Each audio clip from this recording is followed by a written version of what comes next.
Hello, my name is Will Brannon, and I'm here to tell you about our paper, Dubbing in Practice, a large-scale study of human localization with insights for automatic dubbing. I'm a PhD student at the MIT Media Lab, and this is joint work with Yogesh, Virkar, and Brian Thompson, both of the team at the AWS AI Labs, growing out of an internship that I did last summer at Amazon. Our work is about how humans dub video content between languages.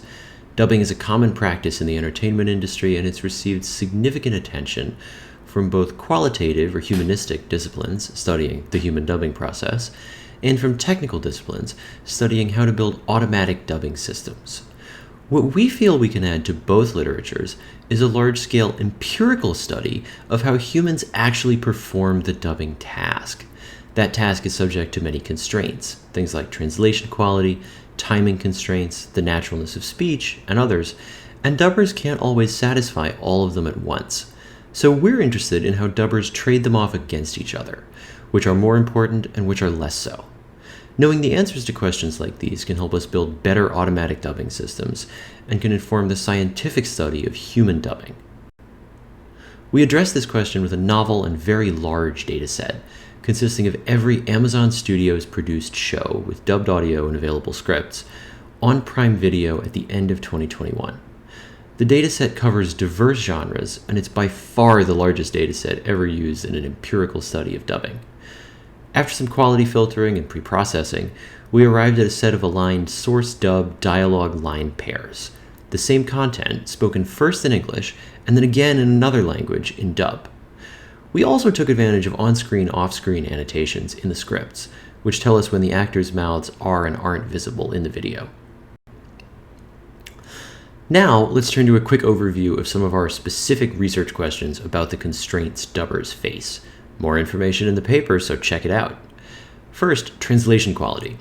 Do dubbers sacrifice the adequacy and fluency of their translations in order to hit other constraints, like timing constraints? Surprisingly, the answer is not really. Automatic machine translation metrics are not measurably worse on-screen when the actor's visible mouth makes timing constraints more binding than off-screen. This tells us that dubbers value translation quality and they're not willing to trade it off for timing constraints. So, okay, if they're not willing to compromise translation quality, might they instead trade off speech naturalness? When there's more content to speak in the dub relative to the source, will dubbers speak faster and compromise the naturalness of their speech, or will they speak longer and break the timing constraints? Also surprisingly, in general, they'd rather speak longer. Dubbers are more willing to break timing constraints than to vary their speaking rates in an unnatural way. You can see evidence of that on this plot, which shows that the ratio of source to dub content length is a good predictor of how long the dub audio actually is. Next, we looked at lip sync, whether the implied mouth movements of dubbed audio align with the visible mouth movements of the original actors. Different strands of the qualitative literature have argued for and against the importance of this constraint.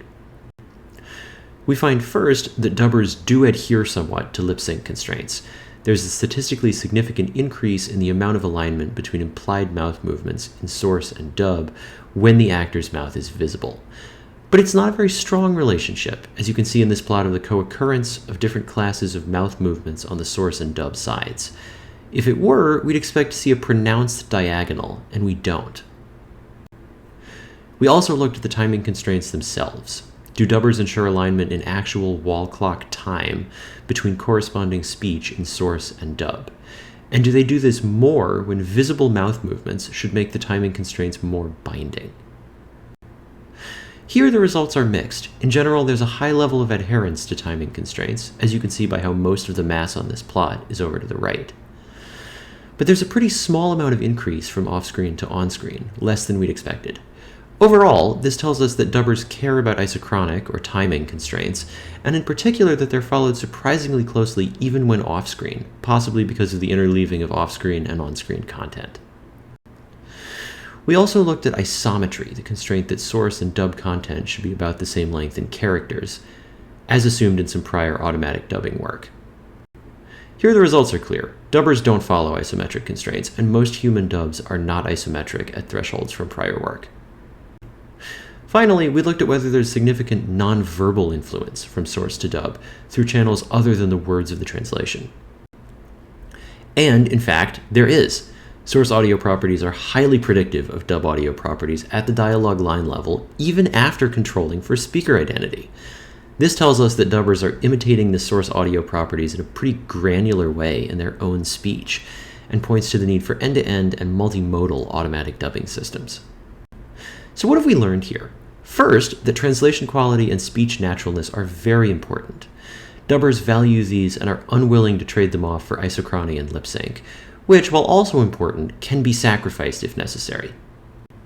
Next, that there's significant nonverbal influence of source audio on dub audio, highlighting the need for end-to-end and multimodal automatic dubbing systems. Finally, we've seen that isometric machine translation is unlikely to be useful for automatic dubbing, given how often isometry is violated in practice. And that's it. There's more where that came from, so please check out the paper. And if you have questions, want to collaborate, or generally want to get in touch, please send us an email.